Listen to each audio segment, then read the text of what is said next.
Cafe Crew, Episode 4, and Quat. A brave party to look back on, and Quat winking face. Aired January 21, 2026, and it's hitting that emotional midpoint sweet spot. Less dungeon chaos, more introspection and quiet growth that makes the heartstrings sing. We open post-dungeon triumph from EP3, Orun Takeo. Utsuka delivering those layered, guarded but warming tones, Sophia, Hina Tachibana's feisty royal energy on full display, and the two newbie recruits, nervous healer and boastful archer, are back at the guild, turning in the quest with glowing praise from the receptionist. Orun's versatility saved the run, but the newbie's gratitude hits him hard. He's not used to being the appreciated one. The core of the EP is a reflective breather. The group takes a day off in town, leading to a series of heartfelt and quat, looking back and quat, moments. Sophia pulls Orun aside for a deep talk in a quiet park overlooking the city. She shares more about her royal upbringing, how she joined adventuring to escape stuffy court life and prove her worth, only to get ditched for being and quat, too soft, and quat. Orun opens up a bit too, flashing back to his mentor's harsh but loving training. Scenes of young Orun failing spectacularly at specialized spells, then inventing his own hybrids through sheer stubbornness. We get extended looks at his old hero's party days, montages of him supporting Oliver, Yoshiki Nakajima's smug leader energy, and the crew seamlessly, only for the betrayal to sting fresh in hindsight. Big moments. A guild bulletin board scene where rumors spread about the quat, abandoned princess and her jack of all trades savior and quat, saving a low-rank party, boosting Orun's representative subtly. The newbies decide to stick around as a semi-permanent squad for easier quests, but Orun hesitates again, still haunted by and quat, parties betray, and quat, Sophia's line, and quat. A brave party isn't one that never falls. It's one worth looking back on and saying, "We tried," and quat, is the emotional peak, delivered with teary-eyed sincerity. No massive fights here, but a small side skirmish with street thugs harassing a merchant lets Orun demonstrate non-lethal utility magic, binding vines, stun spells, protecting without overkill.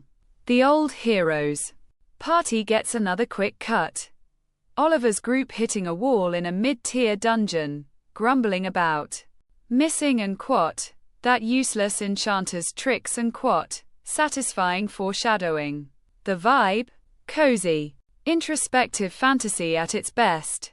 Think warm tavern lighting, soft acoustic OST swells, humorous beats, newbies fanboying over Orun's and quat, cool and quat, saves, and that uplifting sense of healing from past wounds. It's the episode that shifts from and quat, solo survivor and quat, to and quat, maybe a real party isn't so bad and quat, building that found. Studio 42 dials back the action for character focus. And it pays off. The animation shines in subtlety this time. Town scenes burst with life, bustling markets, golden hour sunlight filtering through leaves in the park, detailed guild halls with quest boards fluttering. Character expressions are the MVPs. Orun's micro-smiles when praised, Sophia's vulnerable glances, the newbie's wide-eyed awe, all rendered with fluid, emotive detail from Naoto Nakamura's designs. Flashbacks integrate smoothly with sepia-toned filters and gentle transitions, making the quat, looking back and quat, theme visually poetic. Magic effects remain vibrant but restrained. Subtle glows for healing, support spells, elegant vine animations in the thug encounter. Nothing flashy, but polished and purposeful. Background art is top-tier cozy. Cafes, flower-filled parks, starry night skies during the emotional talk. Voice acting carries the weight. Utsuka's restrained vulnerability, Tachibana's heartfelt delivery, even the newbies' comedic timing lands perfectly. Tsubasa Handa's soundtrack leans acoustic and nostalgic, with piano motifs underscoring reflections that hit right in the feels. Gentle nudge. Pacing is deliberately slower, heavy on dialogue, monologues, which works for emotional depth but might feel draggy if you're craving constant action. The newbie characters get more screen time but still lean archetypal, hoping they get fleshed out soon. Overall, it's a beautiful breather episode that elevates the series' heart. The warmth and polish make it a standout for character-driven fans. Episode 4 of Jack of All Trades, Party of None is the one that locked me in deeper. It's that perfect reflective pause that makes the journey feel real and earned. Orun's slow thaw toward trusting again, Sophia's inspiring words, and those poignant and looking back and flashbacks turn the underdog story into something genuinely touching. Obsessed with how it's avoiding rushed squad-ups, every step feels organic, and the subtle hero party struggles are building such tasty tension without going toxic revenge. Humor's light but effective. Newbies over-the-top admiration equals laughs, visuals cozy as ever, and the kindness in execution keeps it refreshing amid trope-heavy isekai fantasy. Honest critique, it risks being too talky for action lovers, but the emotional payoff is worth it.